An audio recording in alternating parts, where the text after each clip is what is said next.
Hello hi friends, நம்ம இன்றைக்கி மாங்காய் பச்சடி குக்கரில் நிமிஷ நேரத்தில் எப்படி செய்கிறதுன்னு பார்க்கலாம்.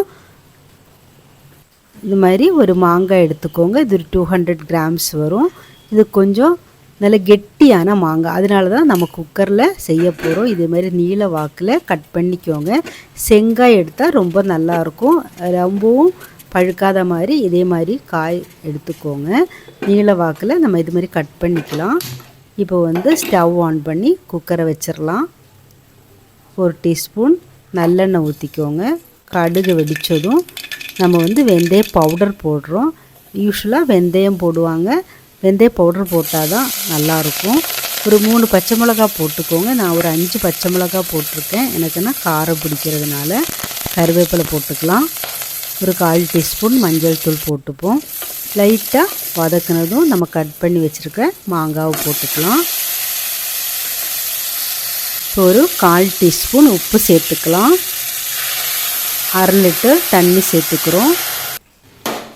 லைட்டாக கிளறி வச்சதும் குக்கரை நம்ம க்ளோஸ் பண்ணிடலாம். வெயிட்டு போட்டுக்கோங்க. ஒரு 3 விசில் வந்ததும் ஸ்டவ் ஆஃப் பண்ணிடலாம். ஏன்னா இது கெட்டியான மாங்காய், நீளத்தோட இன்னொரு வெரைட்டி, அதனால தான் குக்கரில் வேக வச்சுக்கிறோம். இது கல்லாமணி மாங்காய்னா நம்ம சாதாரணமாக கடாயில் வேக வச்சா போதும். இப்போ வெந்திருச்சான்னு செக் பண்ணலாம். லைட்டாக நீங்கள் ப்ரெஸ் பண்ணாலே அது பாருங்கள் சாஃப்டாக கட் ஆயிரும். ஸோ கரெக்டாக வெந்திருக்கு. இப்போ ஒரு 100லேருந்து 150 கிராம் வெல்லம் சேர்த்துக்கலாம் இதில். ஏன்னா நம்ம 200 கிராம்ஸ் மாங்காய் எடுத்துருக்கோம். ஸோ ஒரு 5 மினிட்ஸில் வெல்லம் எல்லாம் கரைஞ்சிரும். ஸோ இதே மாதிரி கொஞ்சம் லூஸாக இருந்தால் தான் டேஸ்டியாக இருக்கும். அப்போ தான் வெறுமனே நீங்கள் ஸ்பூனு போட்டு சாப்பிட்றதுக்கே நல்லாயிருக்கும். ஏன்னா வெந்தயம் நம்ம பவுடர் சேர்த்துருக்கிறதுனால அது வாயில் அதுமாரி திப்பி திப்பியாக இருக்காது. அதனால் வெந்தயம் நீங்கள் பவுடர் சேர்க்குறது தான் ரொம்ப டேஸ்டியாக இருக்கும். பாருங்கள், இந்த டயத்தில் நம்ம ஆஃப் பண்ணிடலாம். இதே மாங்காய் புளிப்பு கம்மியாக இருந்தால் நீங்கள் லாஸ்ட்டில் ஒரு 1/2 லெமன் சேர்த்து கிளறி ஆஃப் பண்ணிடுங்க. அப்போது சூப்பராக இருக்கும். நான் இங்கே ஒரு 1/2 லெமன் சேர்த்துருக்கேன். ஏன்னா அது கொஞ்சம் புளிப்பு கம்மியாக இருந்துச்சு.